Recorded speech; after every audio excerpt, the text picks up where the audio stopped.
It began with cruel laughter echoing through the gymnasium and two 17-year-old twin sisters standing alone by the punch bowl, clutching homemade dresses their single father had sewn by hand.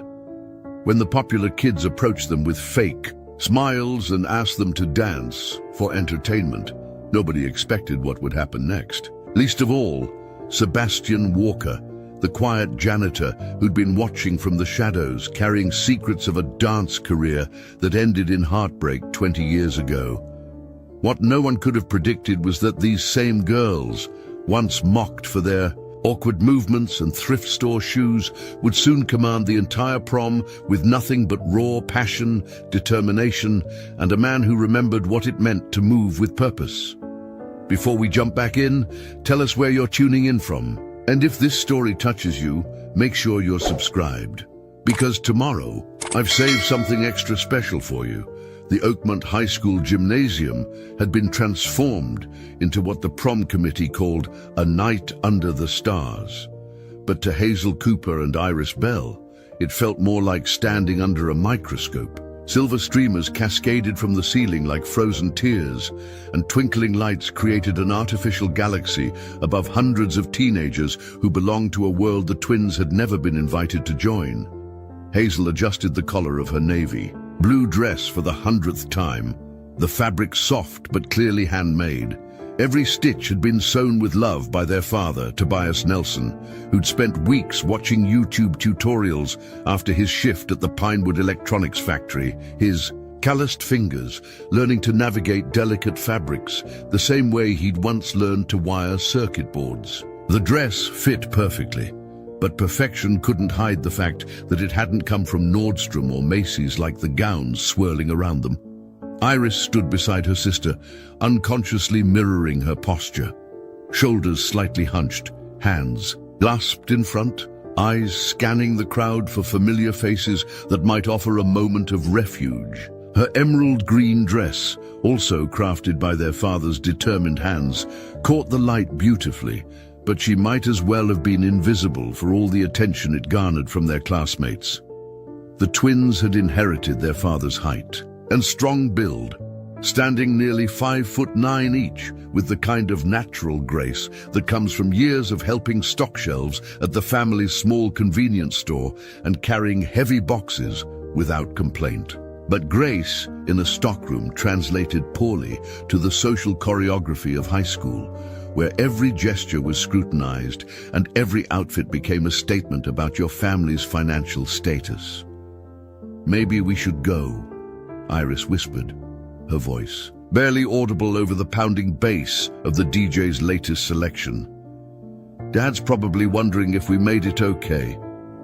Hazel shook her head, though her resolve was wavering. They'd promised each other they would stay for at least 2 hours. 2 hours to prove to themselves and their classmates that they belonged here, that they could exist in the same space as the kids who drove BMWs and spent spring break in Cancun. 2 hours to make memories that didn't involve inventory counts and discount coupons. "We paid for tickets," Hazel said, though the $60 had come from 3 weeks of saving every tip from the weekend farmers market where they sold their father's homemade preserves. "We're staying." The gymnasium was divided into invisible territories, as clearly marked as any battlefield. The popular seniors claimed the area near the stage, where their designer gowns created a kaleidoscope of expensive fabrics and professional hairstyling. The athletes had commandeered the space near the basketball hoops, their rented tuxedos stretched across broad shoulders, built by years of protein shakes and weight training. The academic elite clustered near the refreshment table, engaging in the kind of intellectual discourse that would look impressive on college applications. And then there were the spaces in between, the neutral zones where kids like Hazel and Iris could exist without drawing too much attention to themselves. They'd found refuge near the punch bowl, a strategic location that provided both refreshment and an escape route should the evening become unbearable. From across the room, Sebastian Walker pushed his maintenance cart along the far wall, his movements methodical and almost invisible to the celebrating teenagers. At 45, he'd perfected the art of blending into backgrounds, of completing his duties without disrupting the lives of people who barely acknowledged his existence. His grey coveralls marked him as staff, someone whose presence was necessary, but unremarkable. But Sebastian's eyes missed nothing. 23 years of working at Oakmont High had taught him to read the social dynamics that played out in these hallways with the precision of a choreographer studying movement. He could identify the bullies before they struck, spot the lonely kids before they retreated, and recognize authentic kindness in a sea of performative teenage behavior. Tonight, his attention kept drifting to the two girls by the punch bowl. He'd watched them grow up in these halls, had seen them navigate 4 years of high school with a quiet dignity that impressed him more than any academic achievement or athletic victory. They reminded him of himself at that age. Tall, awkward, existing on the periphery of a world that seemed to operate by rules no one had bothered to explain. The twins didn't know that Sebastian had been watching over them in small ways for years. He was the one who made sure the broken locker next to theirs got fixed quickly, who ensured the bathroom they used most often always had soap and paper towels, who sometimes left encouraging notes in their lockers during particularly difficult weeks. Never signed, never acknowledged, just small acts of kindness from someone who understood what it felt like to be overlooked. As the evening progressed, Sebastian noticed the way other students' eyes would slide past the twins, the polite but distant smiles when they attempted conversation, the subtle but unmistakable exclusion from group photos and shared moments. It was a dance he'd seen performed countless times, the careful choreography of teenage social hierarchy playing out with brutal precision. The punch bowl became their island of safety, but Sebastian could see the isolation taking its toll. Hazel's smile grew more forced with each passing minute, while Iris had begun checking her phone repeatedly, perhaps hoping for a legitimate excuse to leave early. The music shifted to a slow ballad, and couples began to form on the dance floor like magnets, finding their match.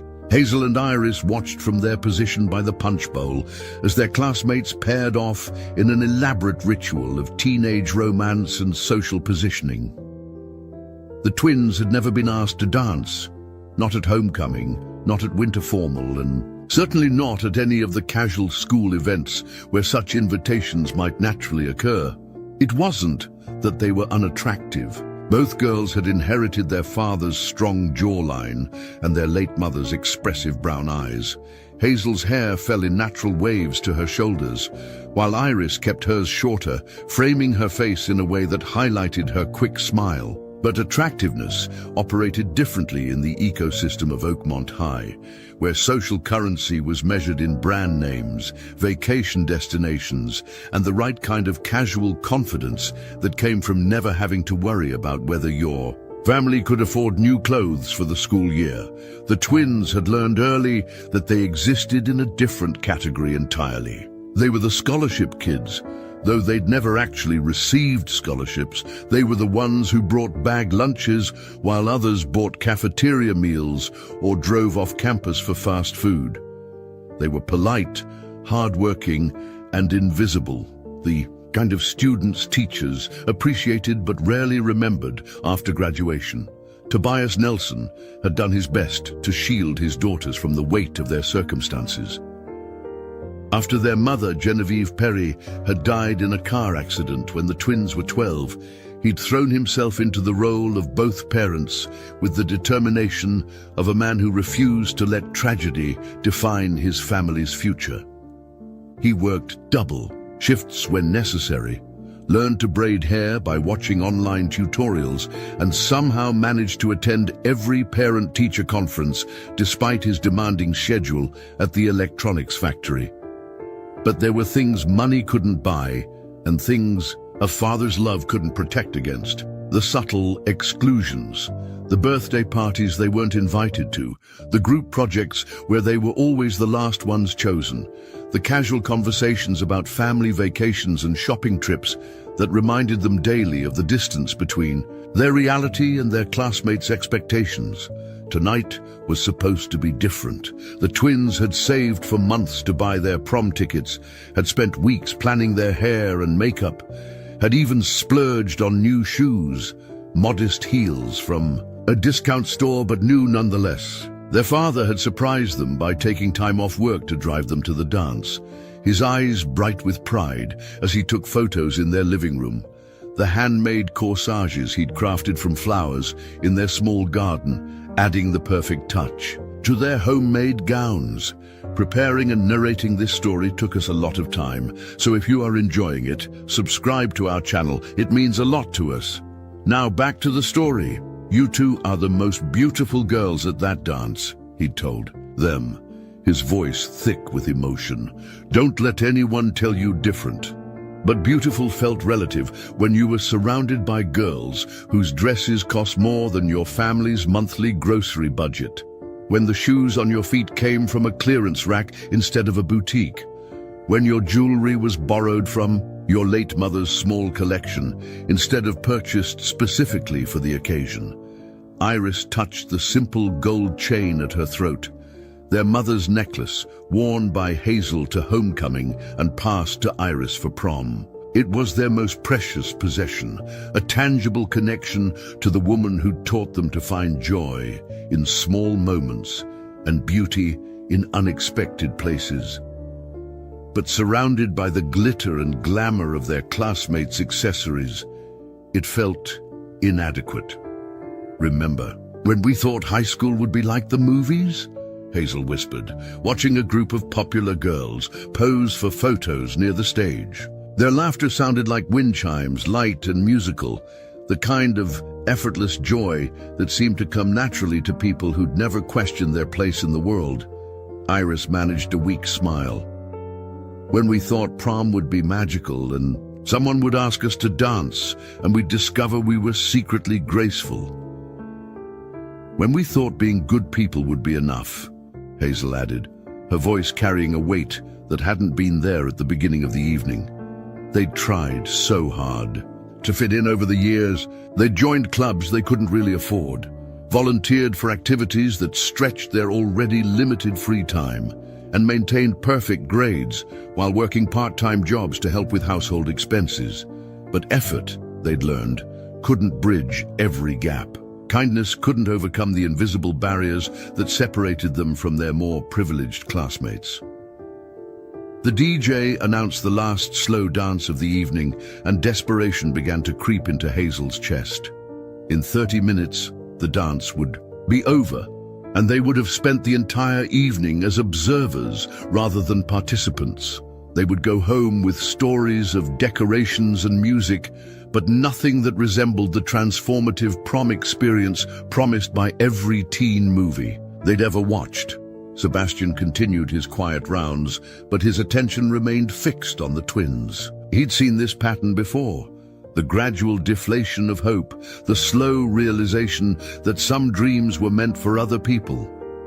In his 23 years at Oakmont High, he'd watched countless students navigate the brutal social hierarchies that determined who mattered and who didn't.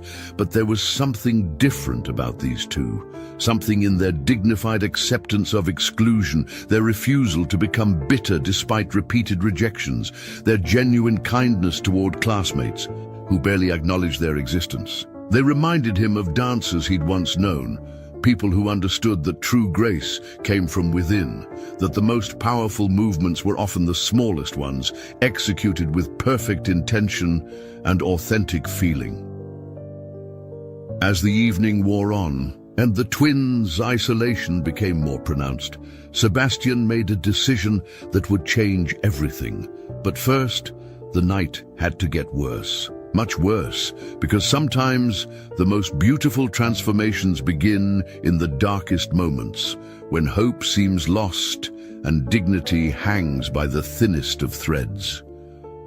The cruel laughter started as a whisper across the dance floor, building like a wave, until it crashed against the twins with devastating precision. It began when Jaden Clark, Oakmont High's star quarterback and prom king, noticed Hazel and Iris still standing by the punch bowl as the evening entered its final hour. Jaden commanded attention effortlessly.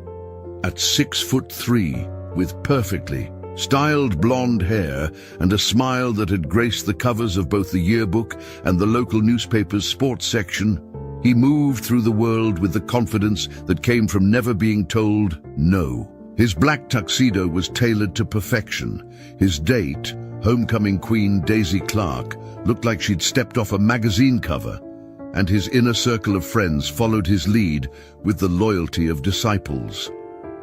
"Hey, look," Jaden said to his group, his voice carrying just loud enough to be heard over the music. "The Nelson twins are still here. Someone should probably ask them to dance before the night ends." The suggestion was delivered with the kind of mock concern that only amplified its cruelty. His friends, Harrison Baker, Owen Stewart, and Caleb Wood, exchanged glances that mixed amusement with uncomfortable recognition of what was being proposed. "Dude, that's kind of harsh," Harrison mumbled, though his protest lacked conviction. "Harsh?" Jaden's eyebrows shot up in feigned innocence. "I'm talking about charity. It's practically a public service. Look at them. They've been standing there all night like decorations. Someone needs to show them a good time." Daisy Clark giggled, the sound sharp as breaking glass. "Oh my God, Jaden, you're terrible. But someone should probably do something." It's almost sad at this point.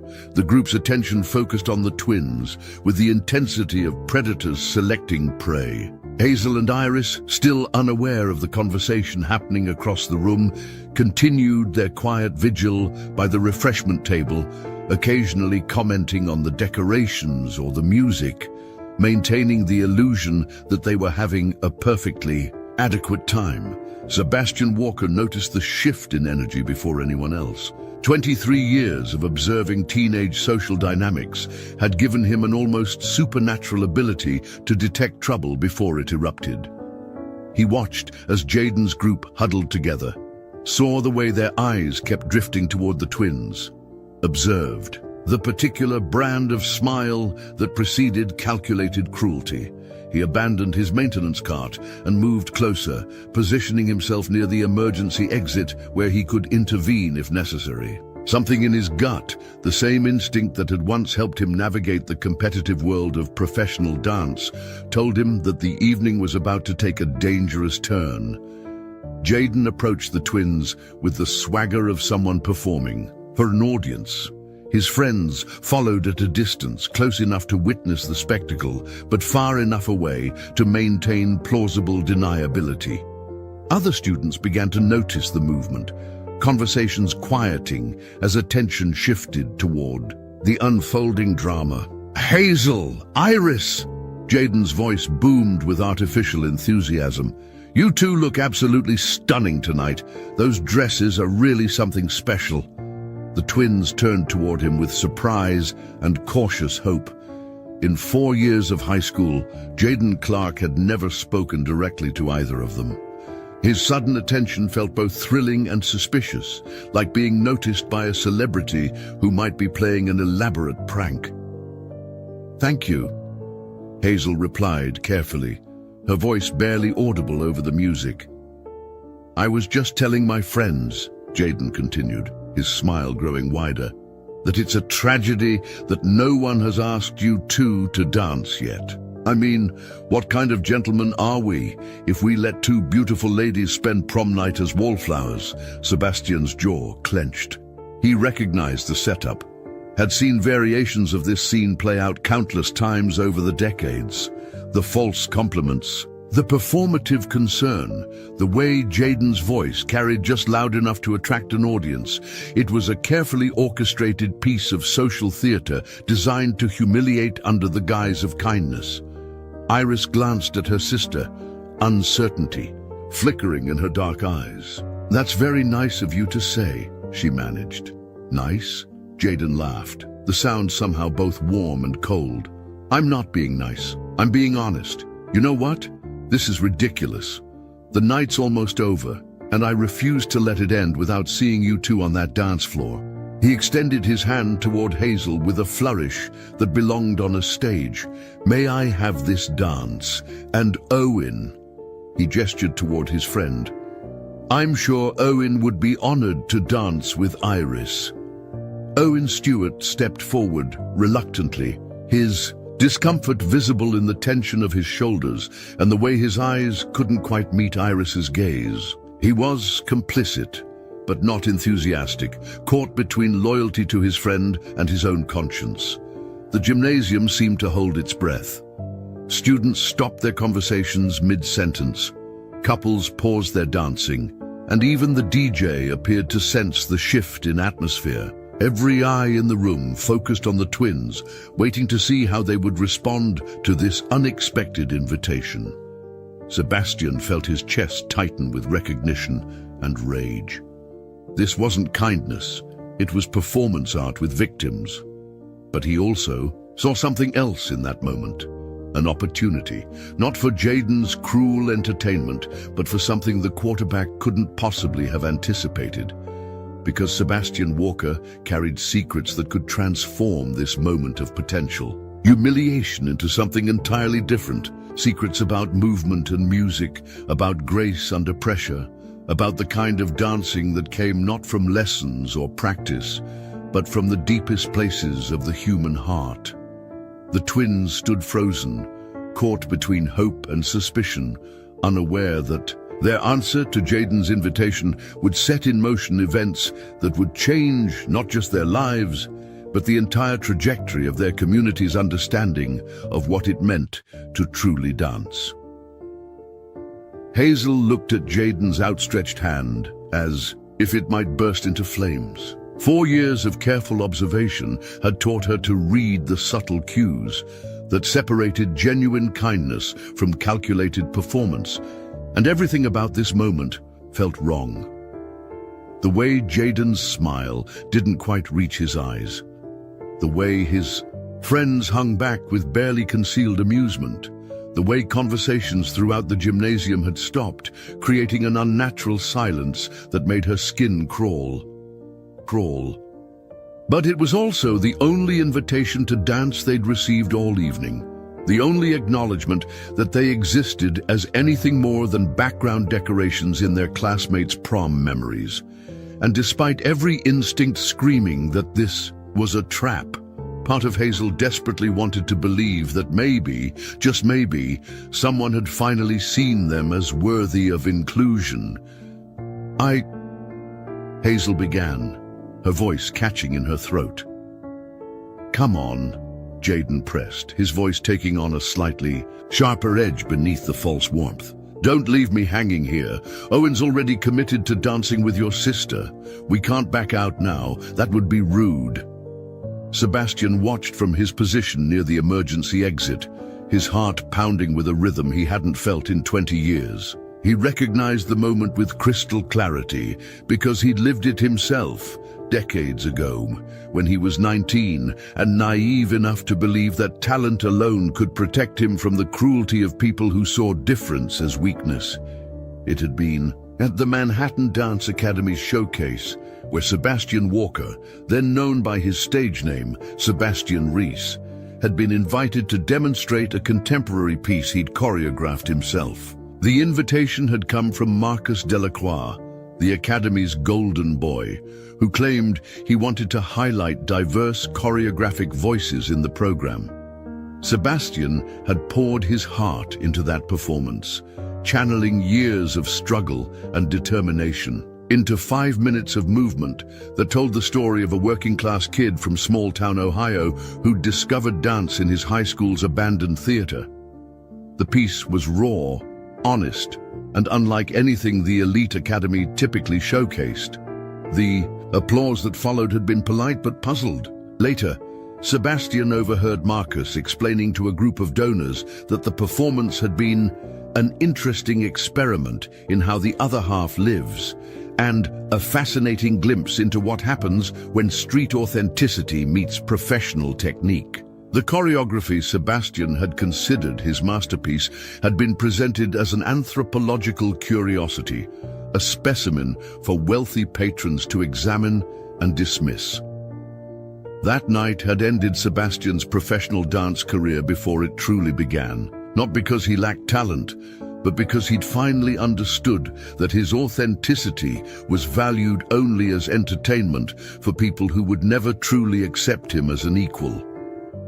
Now, watching Hazel and Iris navigate the same treacherous waters, Sebastian felt 20 years of suppressed anger and protective instinct crystallize into perfect clarity.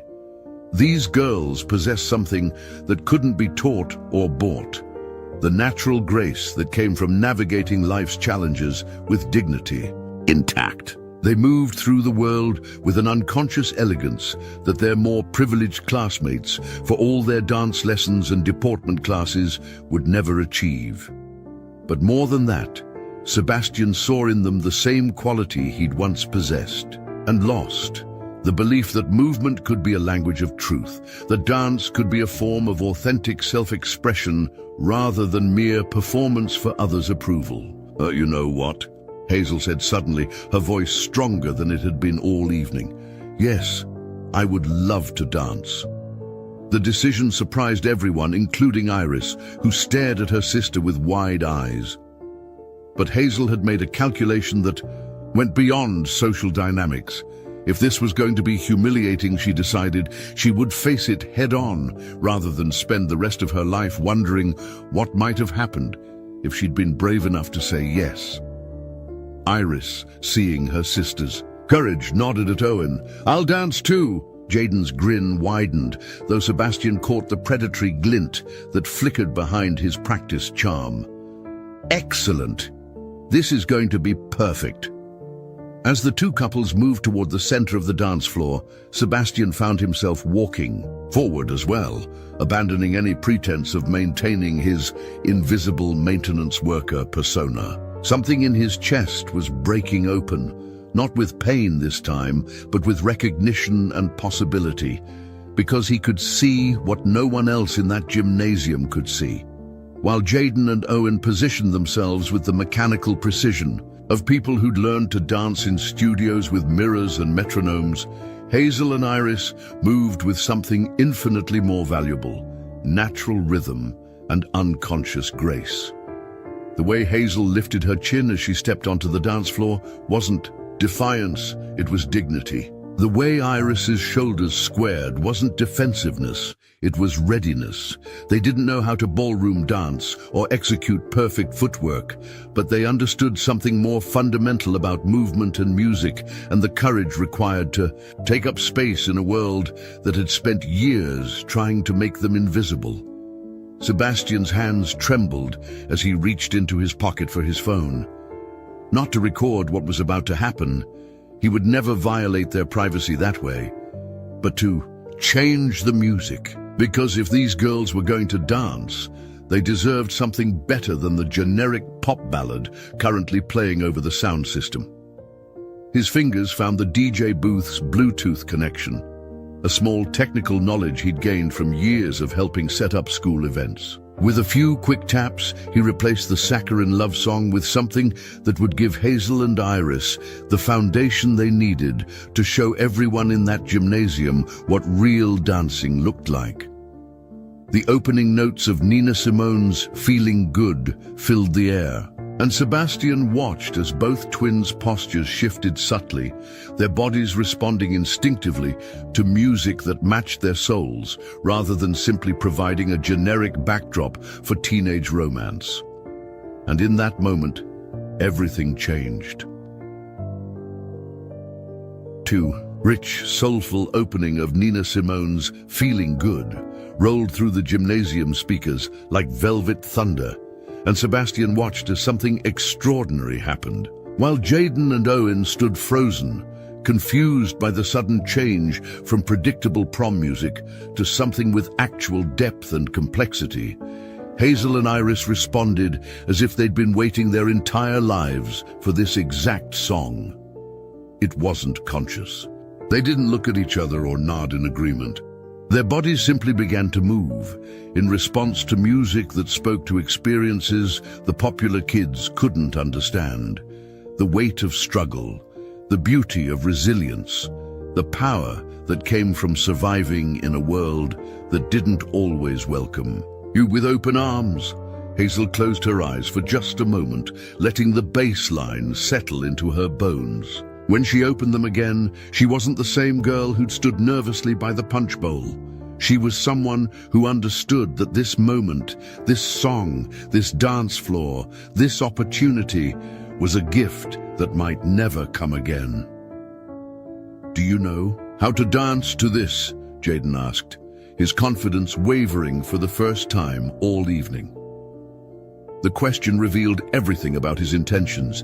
He'd expected them to stumble through a simple, slow dance while he and his friends exchanged knowing looks. Nina Simone wasn't part of his cruel script. "I know how to feel it," Hazel replied, and without warning, she stepped away from Jaden's conventional dance position and began to move. It wasn't ballroom dancing. It wasn't the kind of choreographed routine that won high school dance competitions. It was something far more dangerous and beautiful, authentic expression set to music that demanded nothing less than truth. Hazel's movements flowed like water finding its path down a mountainside. Her arms swept in wide, graceful arcs that seemed to gather the very air around her and transform it into something visible. Her feet found the rhythm not through learned steps, but through instinct, creating patterns on the gymnasium floor that told the story of every late night she'd spent helping her father balance the family budget. Every morning she'd gotten up early to prepare breakfast for her sister. Every moment she'd chosen dignity over bitterness, despite the world's casual cruelty. Iris, watching her twin transform before her eyes, felt something unlock in her own chest. Without conscious thought, she stepped away from Owen's confused embrace and joined her sister in the center of the dance floor. Where Hazel's movements were flowing and expansive, Iris's were sharp and precise, creating counterpoint rhythms that complemented her sister's style perfectly. Together, they moved like two parts of the same soul, their homemade dresses becoming irrelevant as their natural grace took center stage. The fabric that had felt so humble earlier now caught the gymnasium lights like silk. The handmade details their father had sewn with such care, adding texture and authenticity to movements that needed no embellishment. Sebastian found himself stepping closer, his maintenance worker invisibility forgotten, as he watched these two young women discover what he'd known about them from years of quiet observation. They were dancers. Not trained dancers, not technical dancers, but the kind of natural performers who could transform any space into a stage simply by being authentically themselves. The gymnasium fell silent, except for Nina Simone's powerful voice and the whisper of fabric against fabric as the twins moved. Students who'd been engaged in their own conversations turned to watch, their expressions shifting from curiosity to surprise to something approaching awe. This wasn't the spectacle Jaden had planned.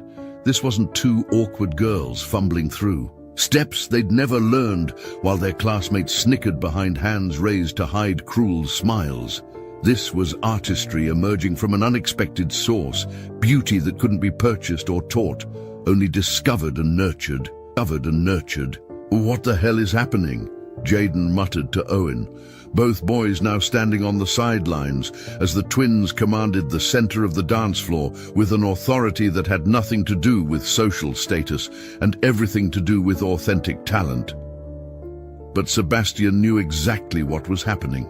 He was watching the same phenomenon he'd experienced decades ago in a small Ohio theater, when he'd first understood that his body could be an instrument of expression. The moment when movement became language, when dance became something larger than entertainment or exercise or social ritual. As the song built toward its climax, Sebastian made a decision that would have seemed impossible an hour earlier. He walked directly onto the dance floor, his grey coveralls and maintenance worker status forgotten, and positioned himself where the twins could see him. "Let the music lift you," he called out, his voice carrying the authority of someone who understood what they were experiencing. Don't dance for them. Dance for yourself. Dance for the music. Dance because you were born to move. Hazel and Iris heard him over the music, their eyes finding his face in the crowd of watching teenagers. Something in his expression, recognition, encouragement, professional understanding, gave them permission to go deeper into the movement, to trust the instincts that were guiding their bodies through space with increasing confidence and complexity. Sebastian began to move as well, not intruding on their moment, but providing a foundation, a frame within which their natural artistry could flourish. His movements were subtle but masterful, the muscle memory of years of professional training evident in every gesture, despite the decades that had passed since he'd last danced publicly. The three of them created something unprecedented in the history of Oakmont High School proms, a moment of genuine artistic expression in a space typically reserved for shallow social performance. They danced not to impress or to fit in or to fulfill expectations, but because the music demanded nothing less than their complete authenticity. And for the first time in 20 years, Sebastian Walker remembered why he'd fallen in love with dance in the first place. The song ended, but the silence that followed was different from any quiet that had ever filled the Oakmont High gymnasium. It wasn't the uncomfortable hush of embarrassment or the expectant pause before laughter. It was the reverent stillness that follows genuine artistry, when an audience needs a moment to process what they've just witnessed. Hazel and Iris stood in the center of the dance floor, their chests rising and falling with exertion and exhilaration, their eyes bright with the kind of joy that comes from discovering a piece of yourself you never knew existed. Their father's handmade dresses clung to their bodies, damp with perspiration, but somehow more beautiful than any designer gown in the room. Then the applause began. Not the polite, obligatory clapping that typically followed prom court announcements, but something deeper and more spontaneous. It started with Margot Davies, a quiet junior who'd spent 4 years feeling invisible herself and spread through the gymnasium like ripples across still water. Even some of Jaden's usual followers found themselves clapping, though their expressions showed confusion about their own reactions. Sebastian stepped back from the dance floor, his heart pounding with emotions he'd kept buried for 2 decades. But as he began to retreat toward the shadows, Hazel's voice stopped him. "Wait!" she called out, her voice carrying over the applause. "Don't go!" The entire gymnasium turned to look at the maintenance worker who'd somehow become part of the evening's most memorable moment. Sebastian felt exposed under their collective gaze, but something in Hazel's expression, recognition, gratitude, and perhaps most importantly, understanding, kept him from disappearing back into his invisible role. "That was..." Iris began, then stopped, lacking words for what had just happened. "That was you," Sebastian said simply. "I just helped you remember what you already knew." Jaden Clark approached them, his carefully constructed prom king persona visibly cracking. His plan for casual cruelty had backfired spectacularly, transforming his intended victims into the evening's unexpected stars. "I don't understand what just happened," he said, and for the first time all evening, his confusion seemed genuine rather than performative. "They danced," Sebastian replied, his voice carrying a quiet authority that commanded attention despite his humble work clothes. "Maybe for the first time in your life, you saw what real dancing looks like." The words stung because they were true. For all his athletic coordination and social confidence, Jaden's movements on the dance floor had always been mechanical, learned responses to rhythm rather than genuine expression. Watching Hazel and Iris move with such natural grace had exposed the difference between technique and artistry in a way that couldn't be ignored or explained away. As the crowd began to disperse and return to their own conversations, Sebastian found himself standing with the twins near the edge of the dance floor, The formal portion of prom was winding down, but something new was beginning. "How did you know?" Hazel asked quietly. "How did you know we could do that?" Sebastian smiled, the expression transforming his weathered features. "Same way you knew how to move to that music. Sometimes you recognize something in other people because you've carried it yourself." "You're a dancer," Iris said. "It wasn't a question." "I was," Sebastian replied, "long time ago, before I became invisible." The twins exchanged glances, processing this revelation. The quiet janitor they'd seen in the hallways for 4 years, the man who'd always nodded politely when they passed but never intruded, had been hiding a secret that connected him to the most authentic moment of their lives. "Could you—" Hazel began hesitantly, then stopped herself. "Could I what?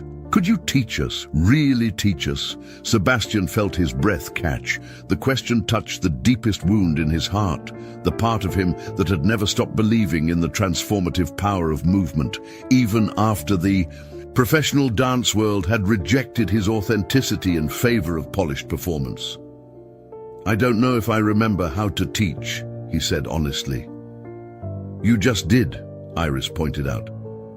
"Whatever you said out there, whatever you did, it worked. We felt it."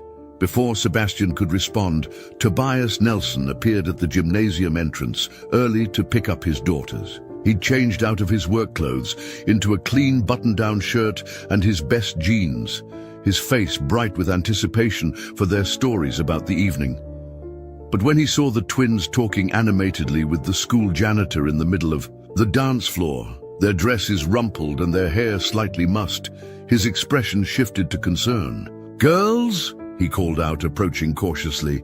"Dad!" Hazel ran to him, her face glowing with excitement. "Dad, you'll never believe what happened. We danced, really danced." Tobias looked between his daughters and Sebastian, trying to piece together the story from their expressions and body language. "You danced?" "Mr. Walker helped us," Iris explained, gesturing toward Sebastian. "He showed us that we already knew how. We just needed permission to trust ourselves." Sebastian stepped forward, suddenly aware of how this situation might appear to a protective father. "Mr. Nelson, I hope you don't mind. Your daughters have remarkable natural ability. They just needed encouragement to let it show." Tobias studied Sebastian's face, recognizing something honest and gentle in the older man's expression. "You're the janitor." "I am, but I used to be other things too." There was a moment of assessment, father to father, as Tobias evaluated this unexpected figure in his daughters' lives. Then Hazel began talking rapidly about the music and the movement and the feeling of flying without leaving the ground. And Iris chimed in with her own observations about rhythm and grace, and the way dance could tell stories that words couldn't capture. Listening to his daughters describe their experience with vocabulary and passion he'd never heard from them before, Tobias made a decision that would change their family's trajectory forever. "Mr. Walker," he said formally, "would you be willing to continue teaching them?" Word traveled fast in a town the size of Millbrook. By Monday morning, half the school had heard some version of what happened at prom, though the stories varied, wildly depending on who was telling them. Some claimed the Nelson twins had been secretly taking dance lessons for years. Others insisted it was all staged, an elaborate prank orchestrated by someone with a grudge against Jaden Clark. A few students swore they'd seen the janitor dancing too, but those accounts were generally dismissed as exaggeration. What everyone agreed on was that something unprecedented had happened on that dance floor, and the comfortable social order of Oakmont High had been disrupted in ways that made certain people very uncomfortable. Sebastian arrived at work that morning to find Principal Margaret Foster waiting in his supply closet, her expression a careful mask of administrative concern. At 58, Principal Foster had built her career on maintaining order and avoiding controversy. The thought of a school employee becoming the subject of student gossip made her visibly nervous. "Sebastian," she began, settling into the only chair in the cramped space. "I've been hearing some interesting stories about Friday night." "I imagine you have." Sebastian continued organizing his cleaning supplies, not trusting himself to meet her eyes directly. "Some parents are concerned about boundary issues, a staff member involving himself in student activities outside his job description." Sebastian's hands stilled on a bottle of floor cleaner. "I helped 2 students who were being humiliated." "I'd do it again." "I'm sure your intentions were good," Principal Foster said carefully, "but you have to understand how this looks. A 45-year-old man inserting himself into teenage social dynamics. Even if nothing inappropriate happened, the optics are problematic."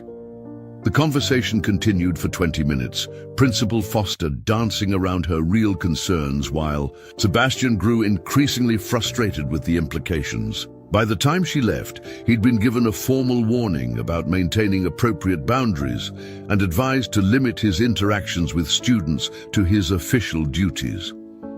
Meanwhile, the twins faced their own challenges.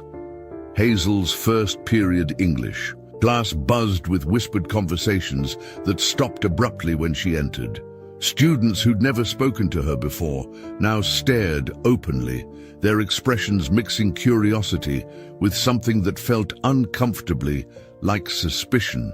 "So," said Trisha Davies, one of Daisy Clark's closest friends, as Hazel took her usual seat in the back row. "That was quite a performance Friday night." The comment was delivered with the kind of artificial sweetness that masked genuine malice. Hazel had learned to recognize the tone over 4 years of navigating Oakmont High's social hierarchies. "Thank you," Hazel replied simply, refusing to be drawn into whatever game Trisha was playing. "I mean, where did that even come from?" Trisha continued, her voice carrying just loud enough for nearby students to hear. "It's like you were completely different people, almost like you were performing for attention."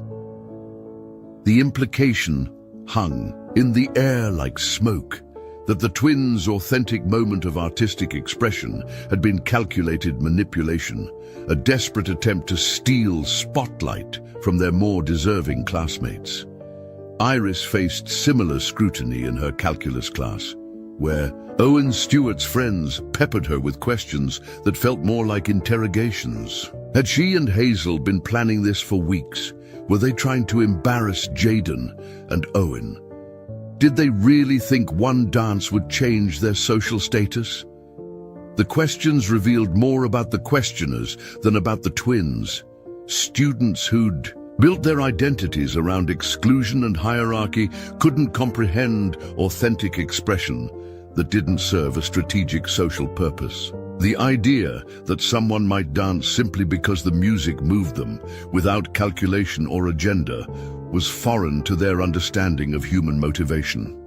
By lunchtime, the twins found themselves more isolated than ever.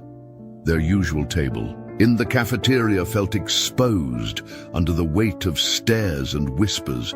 Students who'd ignored them for years now watched their every movement, looking for signs of change or pretension or whatever would confirm their preferred narrative about Friday night's events. "Maybe we should eat in the library," Iris suggested, picking at her sandwich without appetite.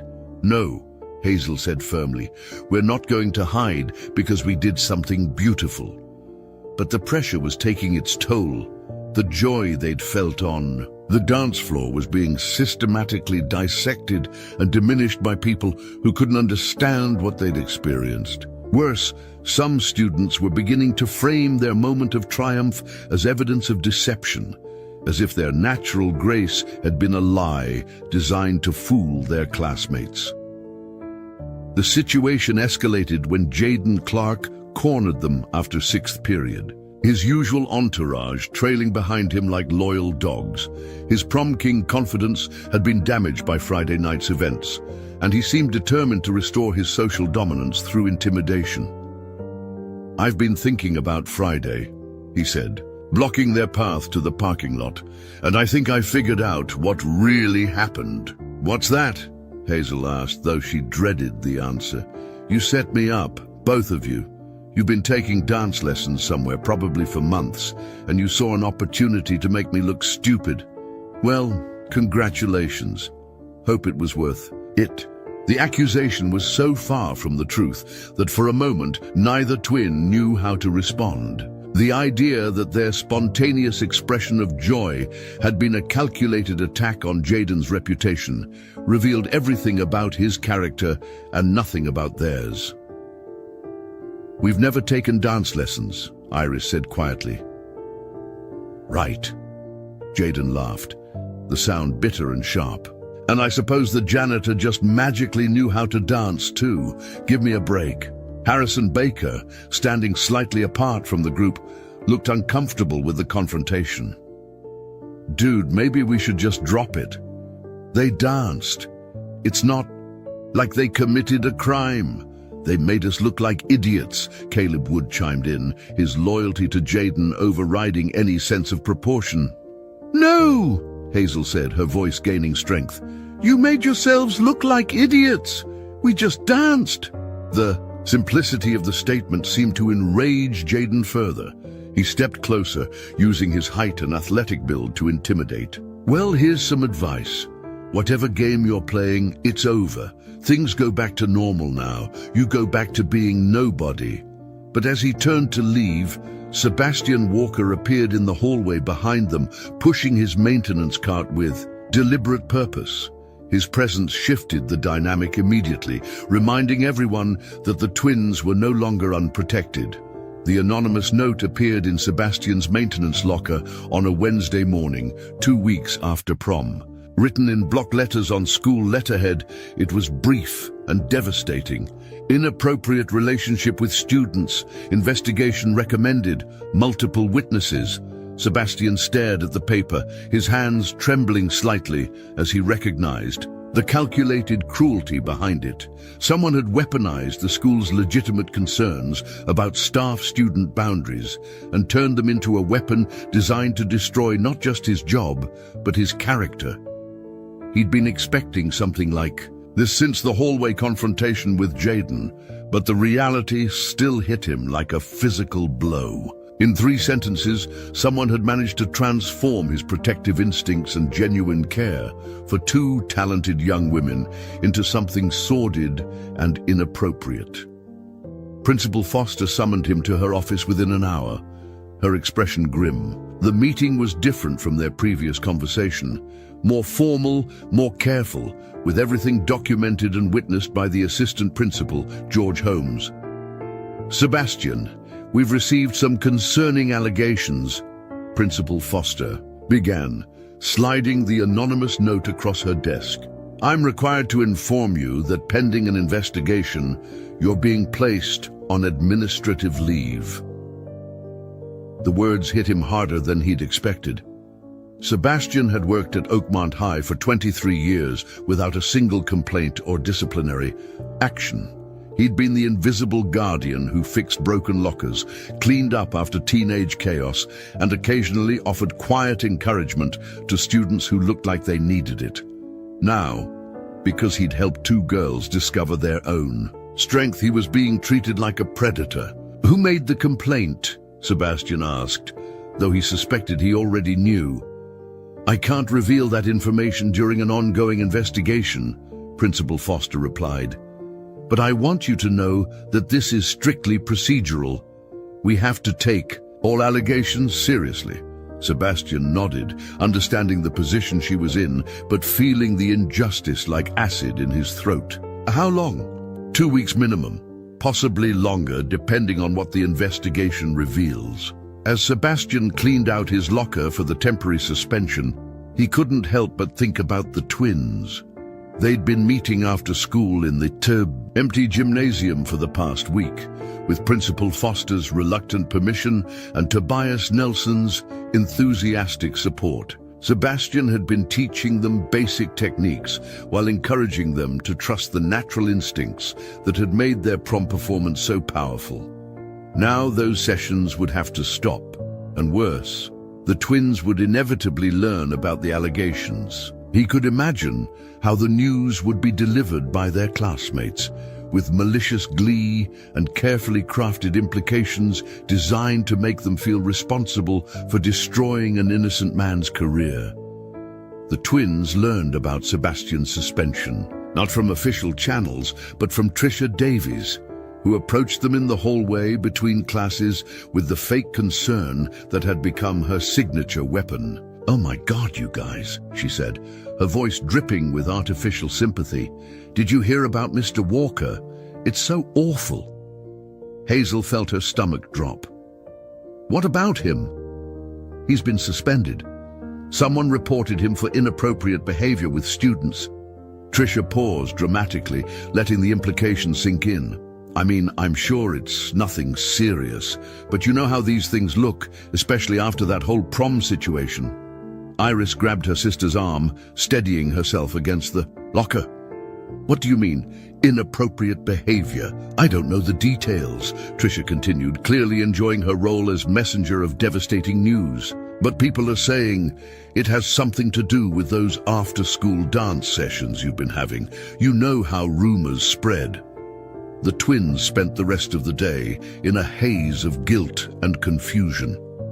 Students who'd barely acknowledged their existence for 4 years now watched them with expressions ranging from pity to suspicion. Some seemed to believe they were victims of predatory behavior. Others clearly thought they were complicit in whatever inappropriate relationship the rumor mill had constructed. By the time they reached home, both girls were in tears. Tobias found them in the kitchen, their homework abandoned on the table while they sat in stunned silence. "What's wrong?"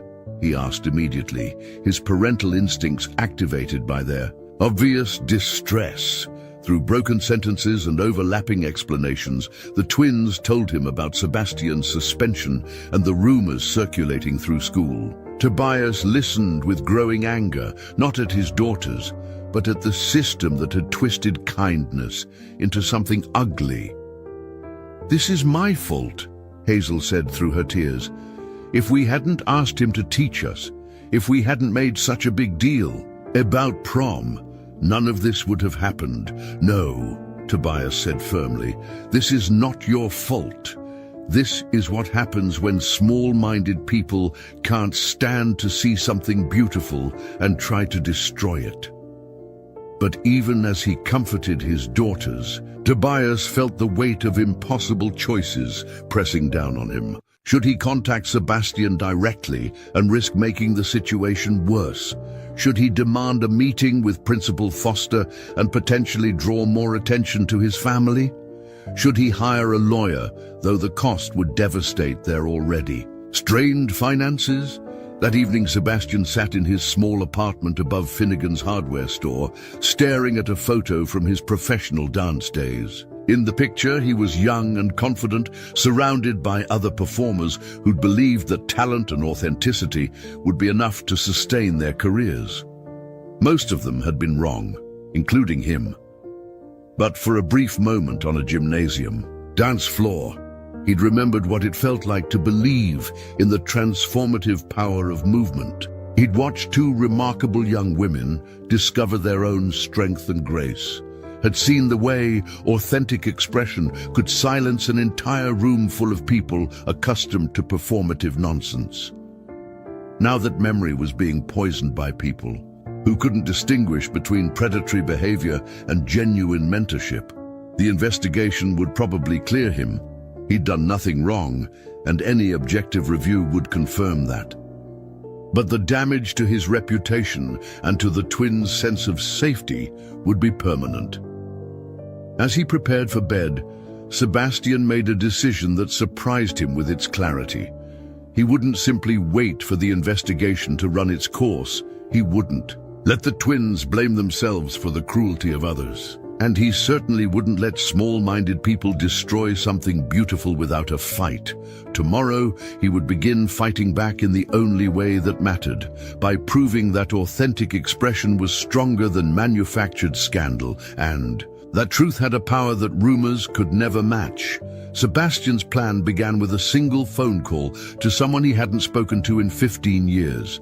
Dr. Amara Scott had been his contemporary at the Manhattan Dance Academy, one of the few students who'd understood that dance was about more than technical perfection. While Sebastian had retreated to small-town invisibility after his professional dreams collapsed, Amara had built a career as a movement therapist, working with trauma survivors and at-risk youth in Chicago.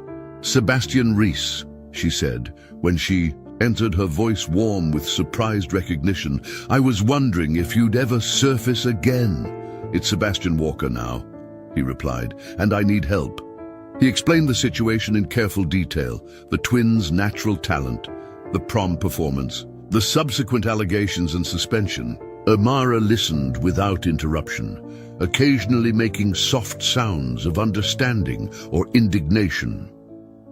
"So they're using your mentorship as a weapon against you," she summarized when he finished. "Classic institutional protection behavior. Easier to sacrifice one employee than confront systemic issues. The worst part is watching these girls blame themselves," Sebastian said. "They think their success caused my downfall." "Then we change the narrative," Amara replied, with the confidence that had made her a successful advocate for marginalized communities. "When's the investigation meeting?" "Friday afternoon." "Perfect, I'll be there." Amara arrived in Millbrook on Thursday evening, her presence immediately shifting the energy around the entire situation. At 43, she carried herself with the kind of professional authority that came from years of fighting institutional bias and winning. Her credentials were impeccable: doctorate in movement therapy, published researcher, consultant to major dance companies across the Midwest.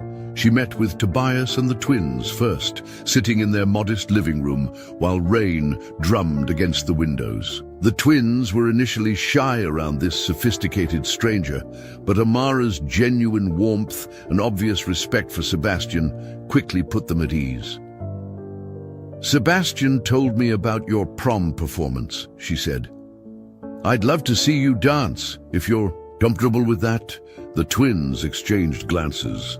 They hadn't danced since Sebastian's suspension, afraid that continuing would somehow make things worse for him. But something in Amara's expression, professional curiosity mixed with personal investment, made them want to show her what Sebastian had seen in them.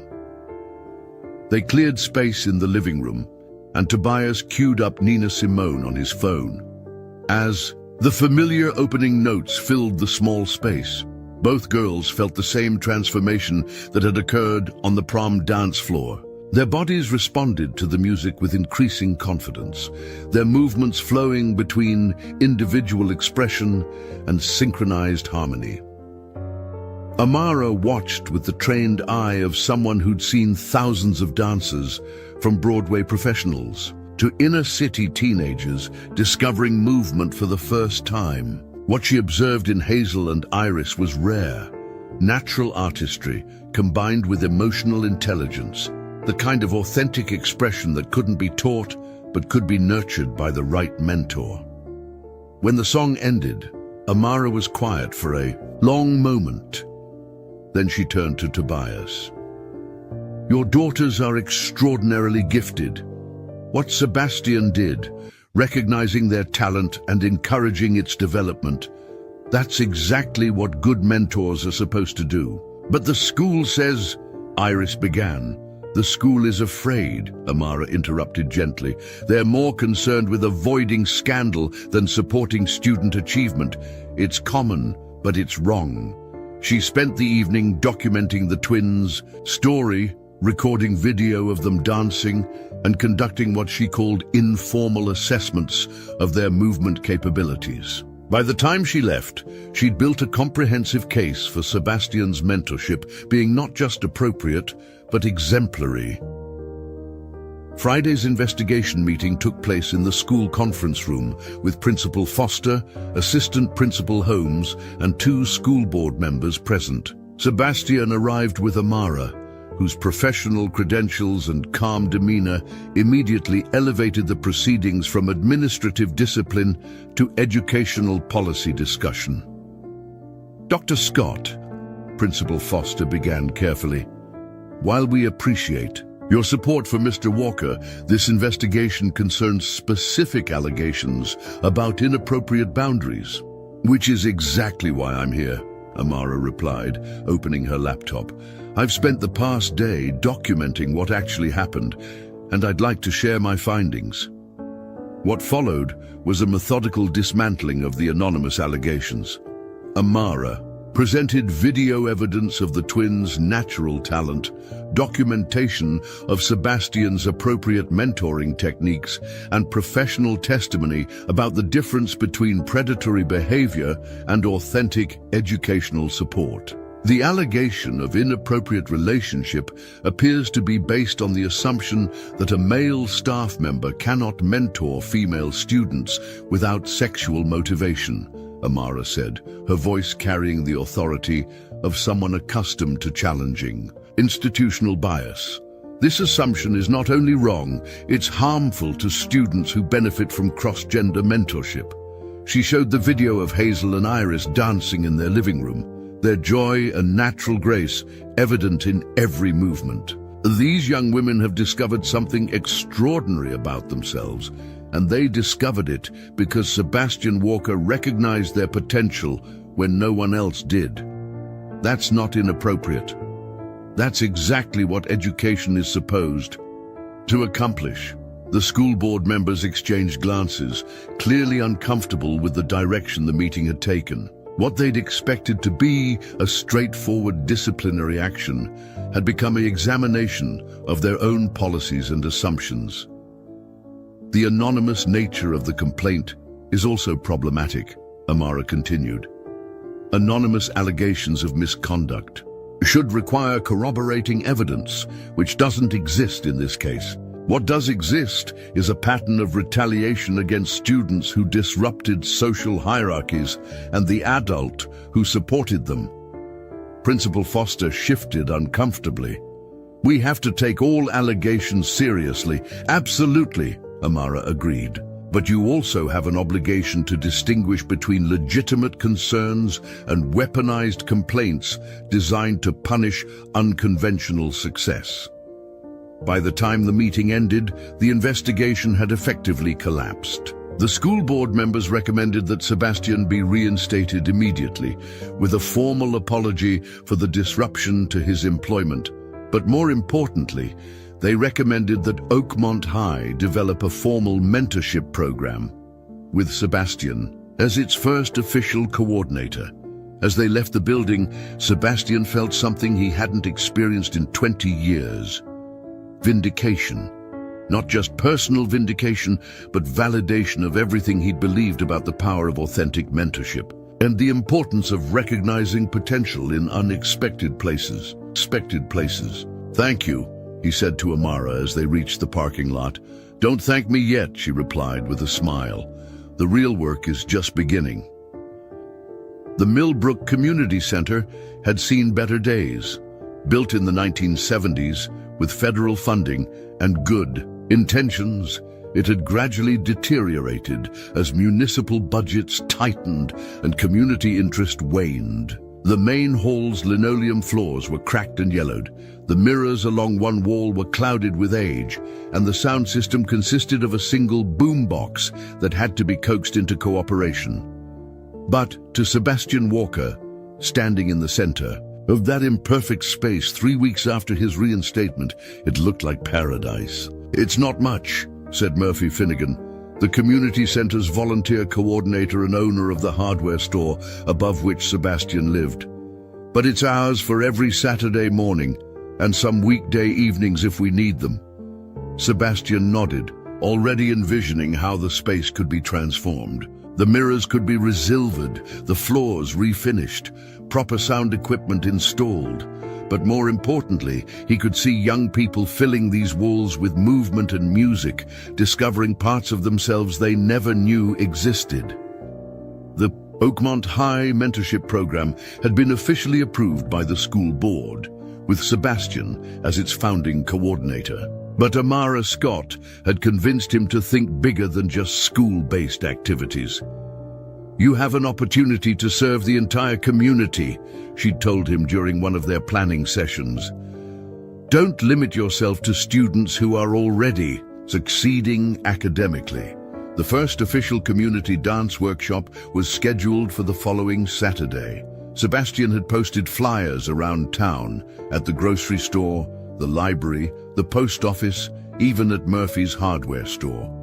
The announcement was simple: movement and expression workshop, all ages welcome, no experience necessary, come as you are. Hazel and Iris had been his first volunteers, arriving early that Saturday morning to help set up folding chairs and test the sound system.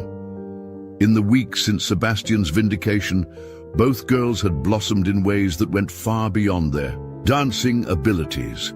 Their newfound confidence had translated into stronger academic performance, more assertive participation in class discussions, and a quiet leadership role among their classmates who had previously overlooked them.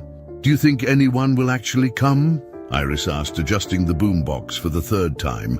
"They'll come," Sebastian replied, though privately he shared her uncertainty. Millbrook wasn't the kind of community that typically embraced artistic expression. Most residents worked practical jobs, valued concrete achievements, and viewed creative pursuits as luxuries they couldn't afford.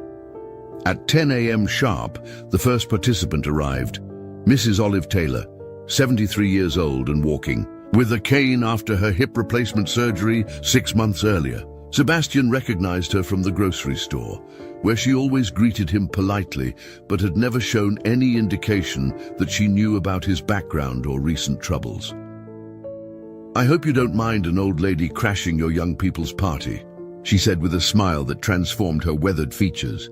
"This isn't a young people's party," Sebastian replied warmly. "This is for anyone who wants to move." Within the next 15 minutes, the community center began to fill with an unlikely collection of participants. Ezra Wright, the shy 16-year-old, who worked weekends at the gas station, slipped in through the back door and positioned himself as far from the mirrors as possible. Jenny Gonzalez arrived with her 8-year-old daughter Margot, both of them curious about this new offering in their small town. Harrison Baker appeared around 10:20, surprising everyone, including himself, with his presence. "I saw the flyer," Harrison explained, to no one in particular, his usual confidence replaced by nervous uncertainty. "Thought I'd check it out." The most surprising arrival came at 10:30. Jaden Clark, still carrying himself with quarterback swagger, but with something different in his expression. Something that might have been humility, or at least the beginning of it. "I'm probably the last person you expected to see," he said to Sebastian, his voice lacking its usual commanding tone. "I'm probably the last person you expected to learn." "From," Sebastian replied evenly. "But here we are." Sebastian began the workshop not with formal dance instruction, but with simple movement exploration. "Close your eyes," he instructed the diverse group of 15 participants. "Just listen to the music and let your body respond however feels natural. Don't worry about looking right or doing it correctly. Just move." The music he'd chosen was deliberately eclectic, a folk melody that gradually built layers of rhythm and instrumentation. As the participants began to move, Sebastian watched the same phenomenon he'd observed at prom night. The artificial barriers between people began to dissolve when they stopped thinking and started feeling. Mrs. Taylor's movements were small but graceful, her cane becoming a prop that added elegance to her gentle swaying. Ezra Wright discovered that his natural shyness translated into fluid, almost serpentine movements that complemented the music beautifully. Jenny and Margot Gonzalez moved together in synchrony, creating a touching dialogue between mother and daughter expressed through gesture and rhythm. Most remarkably, Harrison Baker began to shed the rigid posture that came with years of athletic training and social positioning. His movements became looser, more exploratory, as if he was discovering muscles and joints that had been locked in place by expectation and image management. Even Jaden Clark, the architect of so much recent cruelty, found himself moving with surprising vulnerability. His usual swagger disappeared as he focused on the music, and for perhaps the first time in his high school career, he wasn't performing for an audience. He was simply being present in his own body. Hazel and Iris moved among the group like assistants, offering gentle encouragement and occasionally demonstrating how a particular movement might be modified or expanded. Their natural teaching abilities surprised Sebastian, though perhaps they shouldn't have. Both girls had spent years caring for others, their father, their classmates, their community, and that instinct translated beautifully into movement instruction. As the workshop progressed, Sebastian introduced partner exercises that required participants to work together regardless of age, social status, or previous relationship. He watched Mrs. Taylor guide Ezra right through a simple sequence, her decades of life experience helping him discover confidence in his own movements.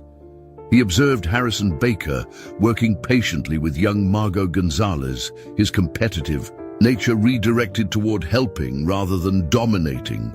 Most significantly, he saw Jaden Clark paired with Iris Bell for a mirroring exercise that required complete attention and mutual respect. As they moved together, reflecting each other's gestures with increasing precision and trust, something shifted in Jaden's understanding of what it meant to truly see another person. The workshop ended with the entire group moving together in what Sebastian called a community rhythm, a simple pattern that allowed individual expression within collective harmony. As 15 very different people moved in connected improvisation, the cracked linoleum floors and clouded mirrors seemed to fade in importance. What mattered was the energy they'd created together, the barriers they'd crossed, the humanity they'd recognized in each other. When the music finally stopped, the silence was filled with the kind of breathless satisfaction that follows authentic, shared experience. Participants looked around at each other with expressions of surprise and recognition, as if seeing their neighbors for the first time. "When's the next one?" Mrs. Taylor asked, and Sebastian felt his heart expand with possibility. "Next Saturday," he replied, "same time, same place." As participants began to leave, several approached Sebastian to share their experiences. Ezra Wright mumbled something about feeling less invisible. Jenny Gonzalez mentioned that she and Margot had been looking for an activity they could enjoy together. Harrison Baker simply nodded and said, "I'll be back." Jaden Clark was the last to leave, lingering as Sebastian and the twins cleaned up the space. Finally, he approached them with the kind of uncertainty that would have been unthinkable a month earlier. "I owe you an apology," he said to Hazel and Iris. "All of you. What I did at prom, what I tried to do, it was cruel and stupid." Hazel studied his face, looking for signs of calculation or performance. What she saw instead was something she'd never observed in Jaden Clark before: genuine remorse and the beginning of actual self-awareness. "Apology accepted," she said simply. As they locked up the community center and prepared to leave, Sebastian felt a transformation in himself as profound as anything he'd witnessed in his participants. For 20 years, he'd defined himself by what he'd lost: his professional dance career, his dreams of artistic success, his place in a world that valued authentic expression. But today had shown him something different. He hadn't lost his calling. He'd simply found a different way to fulfill it. The real transformation wasn't just happening in his students or his community. It was happening in his understanding of what it meant to be a teacher, a mentor, and a guardian of the kind of authentic expression that could change lives one movement at a time. The phone call came on a Tuesday evening in late November, 6 months after the community program had launched. Sebastian was grading papers from his new position as Oakmont High's official movement and expression coordinator when Principal Foster knocked on his classroom door. "Sebastian, there's someone on the phone for you. Says it's about a National Education Award." The caller introduced herself as Dr. Patricia Valdez from the National Foundation for Community Arts Education. Sebastian listened in growing disbelief as she explained that the Millbrook program had been nominated for the Foundation's Excellence in Rural Arts Initiative Award, one of only 12 programs selected nationwide. "We'd like to invite you and 2 program participants to present at our annual conference in Denver," Dr. Valdez continued. "The presentation would be part workshop demonstration, part case study discussion. Are you interested?" Sebastian's first instinct was to decline. The thought of presenting his work to a national audience of education professionals felt overwhelming, reminiscent of the performance anxiety that had contributed to his retreat from professional dance years earlier. But then he thought about Hazel and Iris, about Mrs. Taylor and Ezra Wright, about all the participants who had trusted him with their vulnerability and growth. "Yes," he said, "we're interested." The selection of presentation partners was easy. Hazel and Iris had become not just skilled dancers, but articulate advocates for the program's philosophy. Their ability to explain complex concepts about authentic expression and community building made them natural choices for a professional conference. The 3 weeks leading up to the Denver conference were intense. Sebastian, Hazel, and Iris spent hours refining their presentation, practicing the demonstration workshop they would lead, and preparing for questions from audience members who might not understand how a small-town program with minimal funding could achieve such significant results. Dr. Amara Scott provided coaching via video calls from Chicago, helping them anticipate the academic and professional perspectives they would encounter. "Remember," she told them during one session, "you're not just representing your program, you're representing a philosophy that prioritizes authentic human development over measurable outcomes." The conference took place at the Colorado Convention Center, a vast complex that could have contained the entire Millbrook Community Center several times over. Sebastian felt momentarily intimidated by the scale and sophistication of the event, but Hazel and Iris seemed energized by the opportunity to share their story with a broader audience.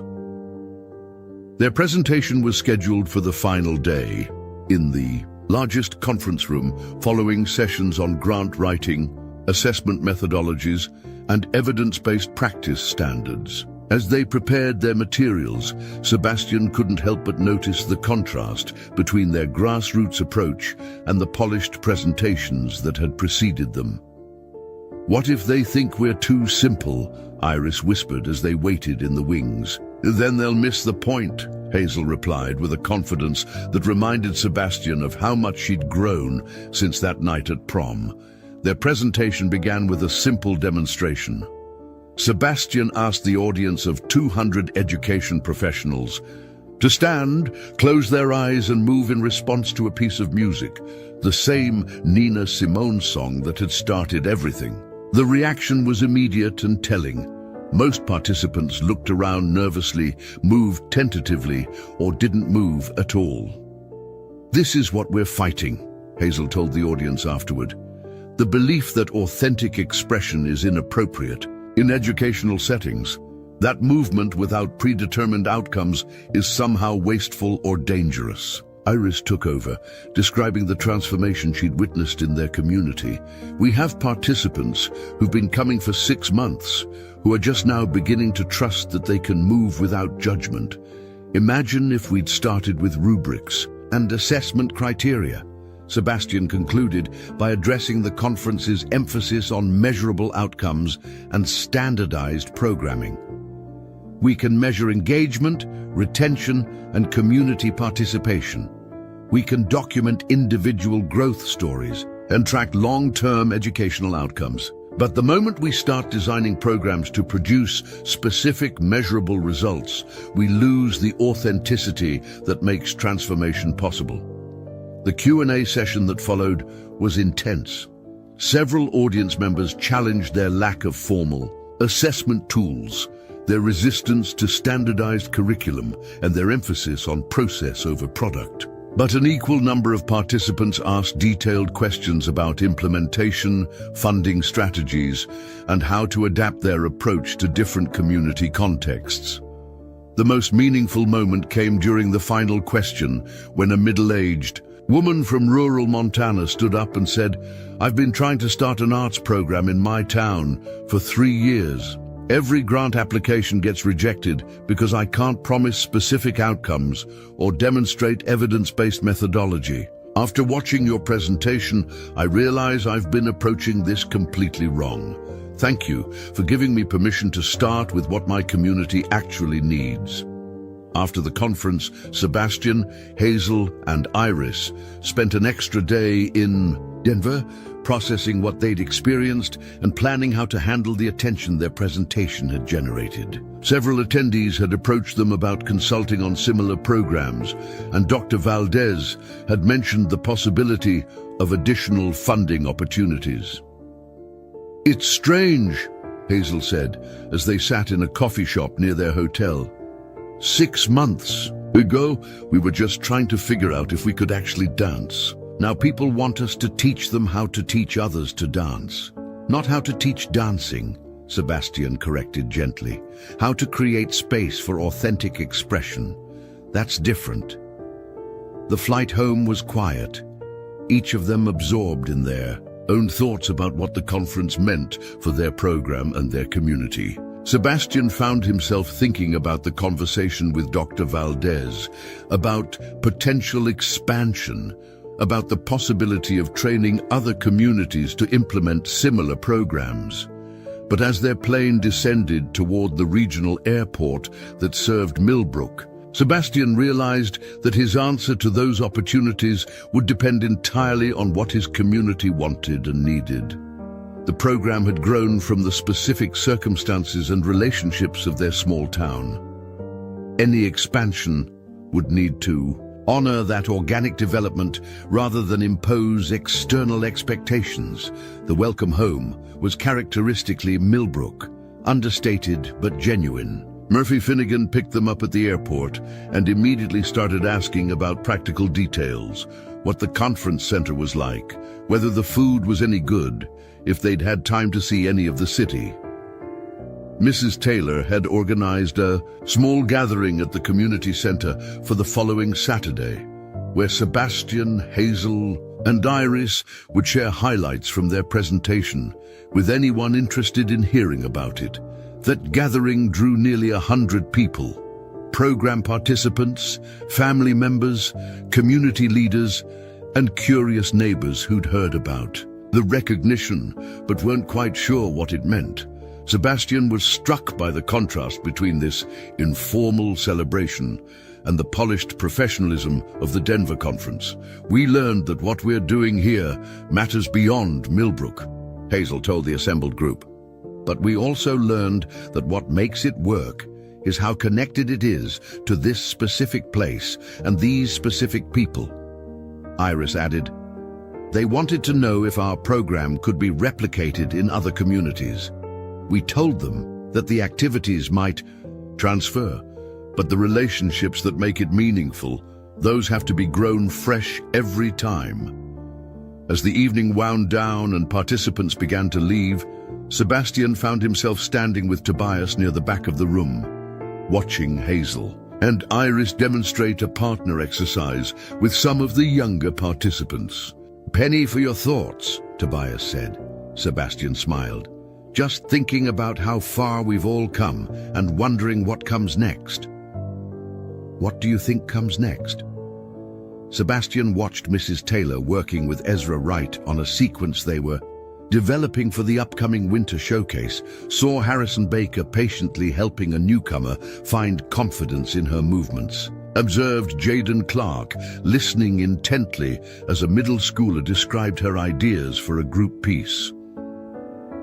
"I think we keep doing what we're doing," Sebastian said finally. "We keep showing up. We keep creating space for people to discover who they are, and we trust that the rest will take care of itself." 2 years had passed since that transformative night at prom, and the spring air carried the scent of possibility as it drifted through the open windows of the Millbrook Community Center. The annual spring showcase was just hours away, and the building hummed with nervous energy as participants made final preparations for what had become the most anticipated event on the town's cultural calendar.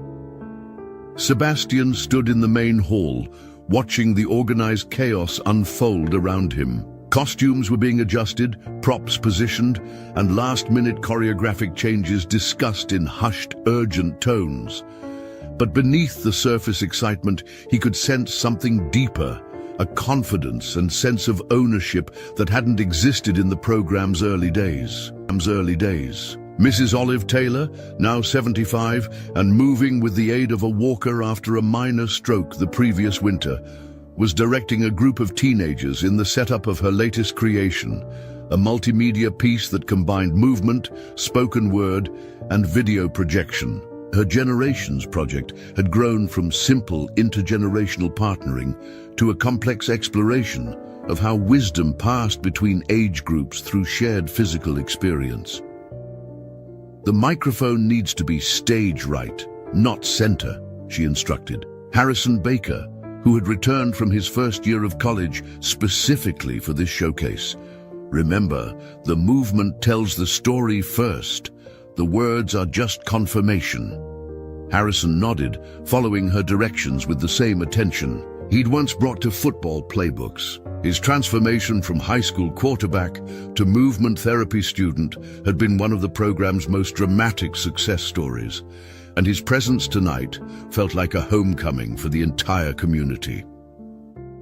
In the far corner of the room, Ezra Wright worked with a group of younger participants on a piece he'd choreographed for his senior project at the State University's dance program. The shy 16-year-old who'd once hidden in shadows had evolved into a confident artist whose work was gaining recognition far beyond Millbrook's borders.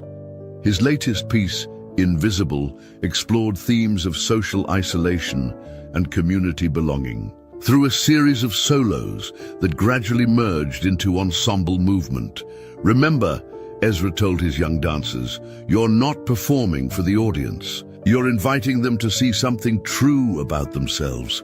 There's a difference. Sebastian smiled, recognizing his own words reflected back through Ezra's teaching. The cyclical nature of mentorship, how knowledge passed from teacher to student, and then outward to new communities, never ceased to amaze him.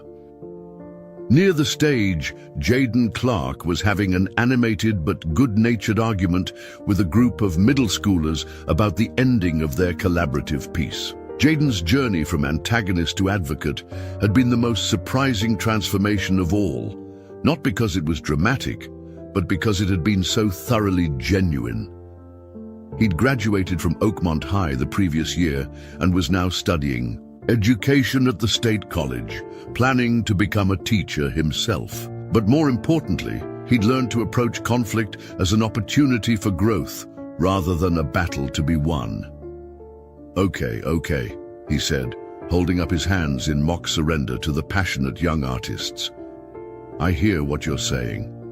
What if we try it both ways during rehearsal and see which one feels more authentic? The middle schoolers exchanged glances and nodded, apparently satisfied that their voices had been heard and respected. Sebastian watched the interaction with deep satisfaction, remembering the cruel young man who had once used his social power to humiliate rather than uplift. But it was the twins who commanded the most attention as the evening approached. Hazel and Iris had returned from their first year at prestigious dance conservatories for this special showcase, bringing with them not just technical skills they'd refined in professional training, but a deeper understanding of how their small-town experiences had prepared them for success in the larger world.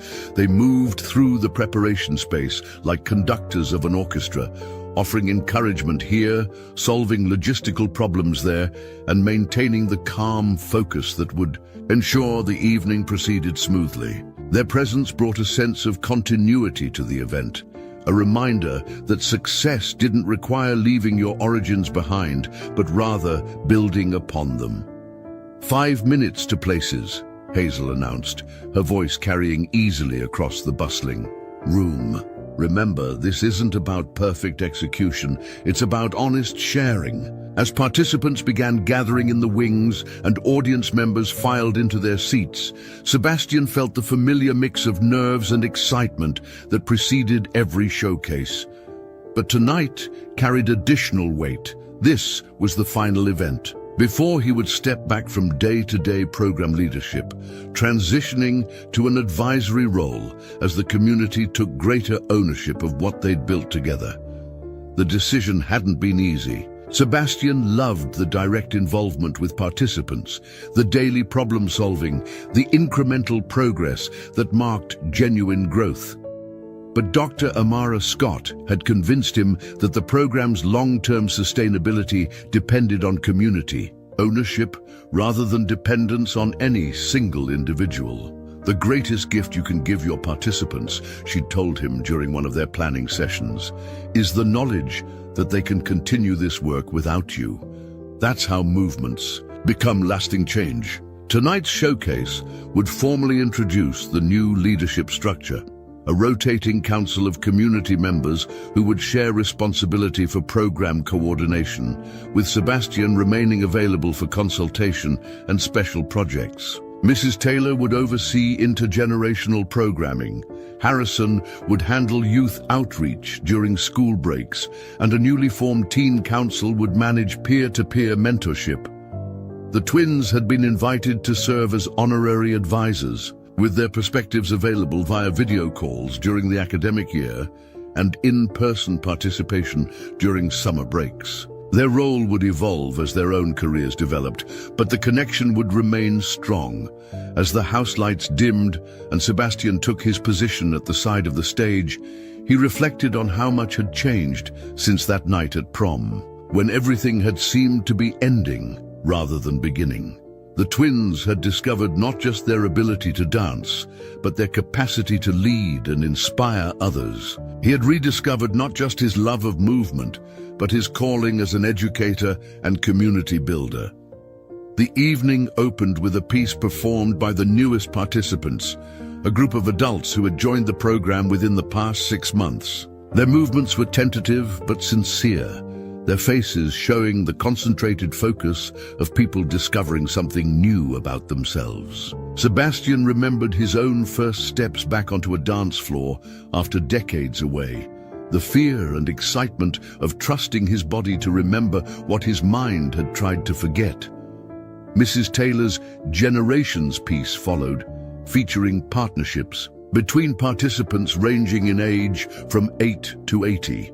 The multimedia element added layers of meaning as video projections showed historical footage of the town, mixed with contemporary shots of program participants. The spoken word component featured voices from different eras, sharing memories of community, struggle, and celebration.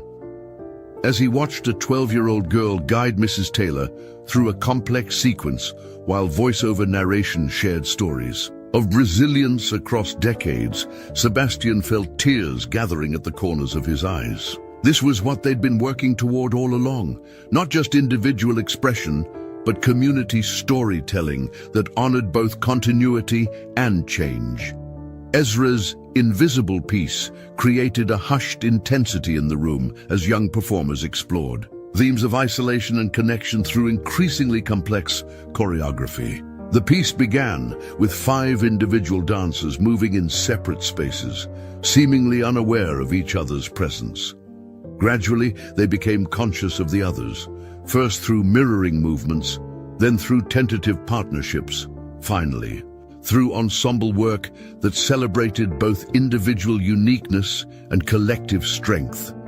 The audience watched in rapt attention, many recognizing their own experiences of feeling unseen or disconnected, then finding community through shared vulnerability and authentic expression.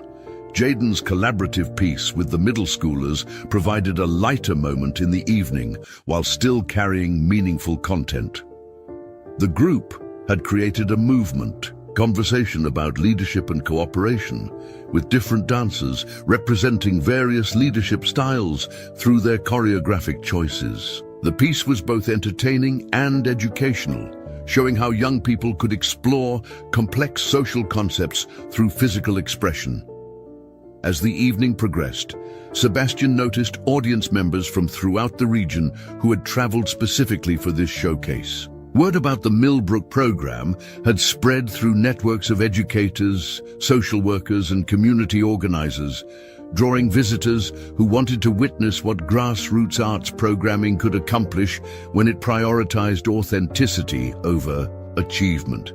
But it was the final piece that brought the evening full circle in ways Sebastian hadn't anticipated. Hazel and Iris had spent weeks secretly preparing a tribute that honored not just their own journey, but the transformation of their entire community. They'd collaborated with other participants to create a movement narrative that began with their prom night experience and traced the ripple effects through 2 years of growth and change.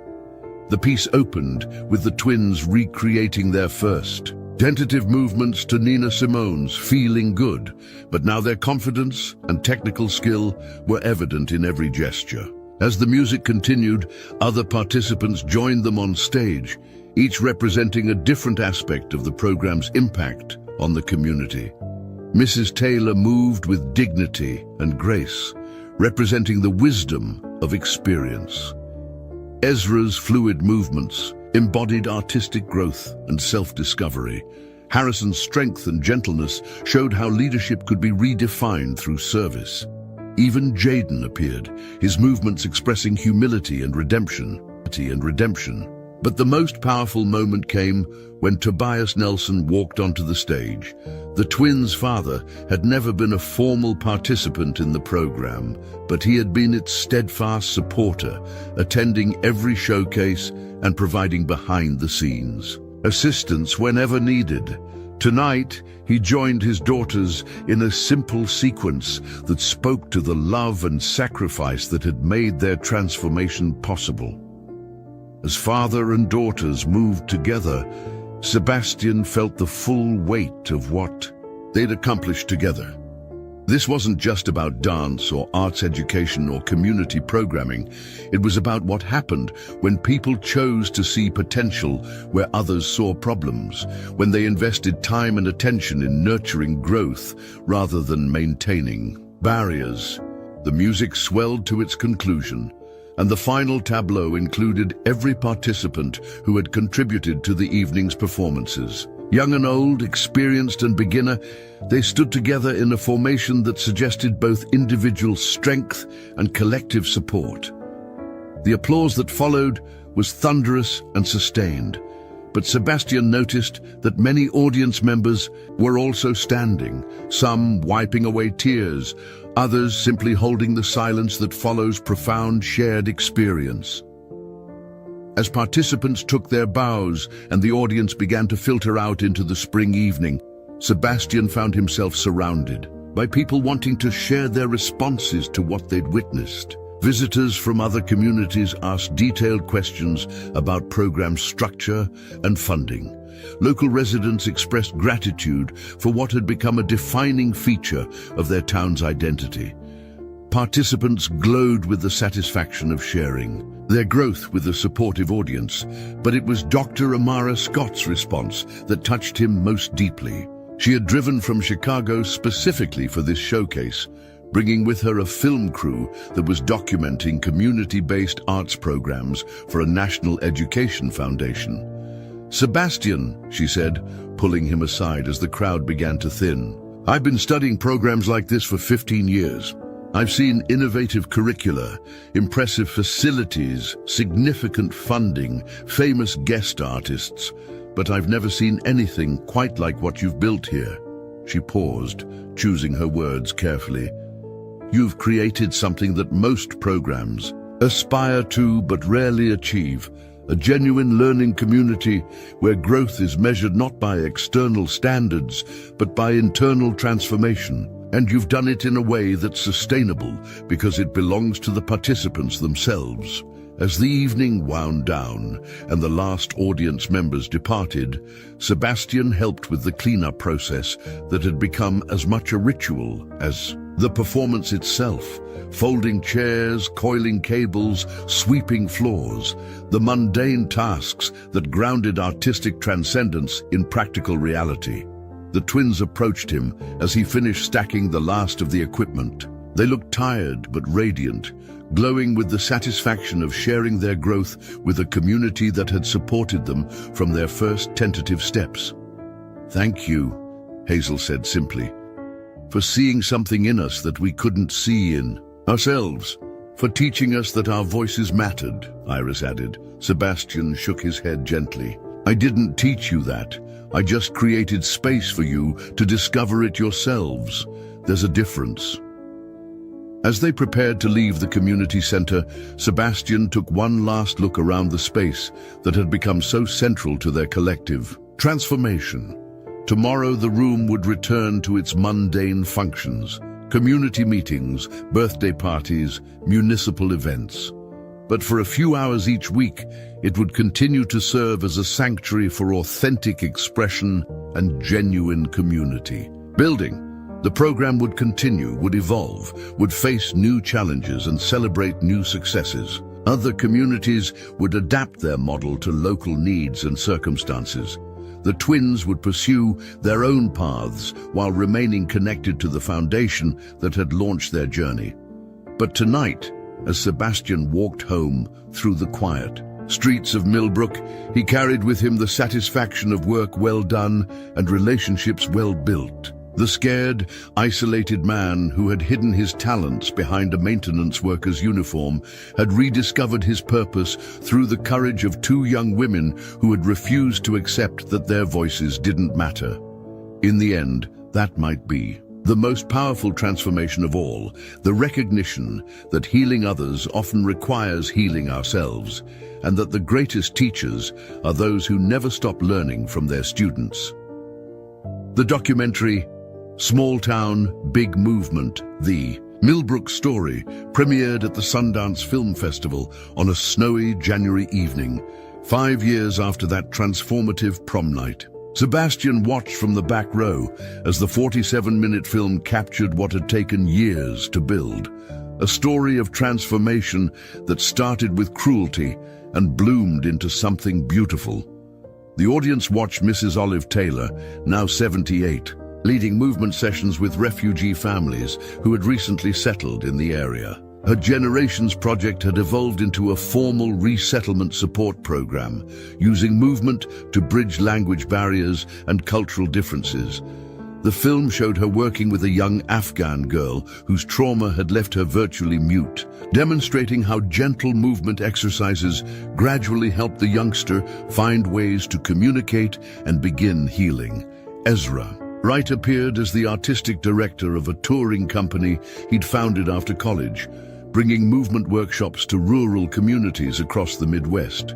His Invisible piece had become a signature work, adapted by young people in dozens of towns where feeling unseen was common. The documentary captured his confidence and artistic maturity, his essential kindness unchanged. Harrison Baker was shown working as a licensed movement therapist with veterans experiencing PTSD. His approach combined his athletic background with movement therapy training, helping former soldiers rediscover trust in their bodies after trauma. He described how his own transformation from aggressor to healer had taught him that everyone carried the capacity for change. Most remarkably, Jaden Clark appeared as Millbrook's newly appointed school superintendent, the youngest ever to hold the position. His interview revealed a thoughtful leader whose approach prioritized emotional intelligence and authentic expression over test scores.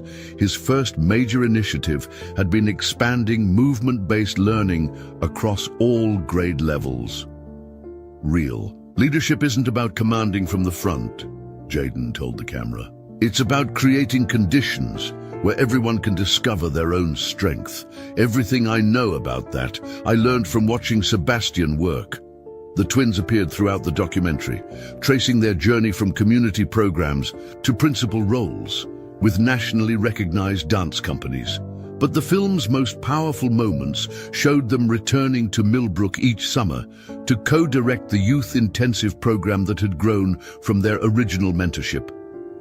Hazel had become the curriculum coordinator, developing movement-based exercises that help teenagers navigate social anxiety and peer pressure. Iris focused on community outreach, establishing satellite programs in neighboring towns and training local facilitators in Sebastian's methods. What we experienced wasn't unique to us, Iris explained in her interview. Every community has people who feel unseen, unheard, unvalued. But every community also has the capacity to create spaces where those feelings can be transformed. The documentary's climax followed the 5th anniversary celebration, which had grown from a simple showcase to a 3-day festival drawing participants from across the country. Sebastian appeared throughout not as the central figure, but as a quiet presence enabling others to shine. His transition from program leader to elder advisor was complete. The film's final sequence showed Sebastian and Tobias Nelson on the hardware store porch, reflecting on how their lives had changed since their daughters first asked Sebastian to teach them to dance. "Sometimes I think about that anonymous letter," Tobias mused, referring to the complaint that had nearly destroyed Sebastian's career. Whoever wrote it probably thought they were protecting the community from something dangerous. They had no idea they were actually protecting something precious. Sebastian nodded. "Fear makes people do cruel things sometimes, but it also makes beautiful things possible if you're willing to face it honestly."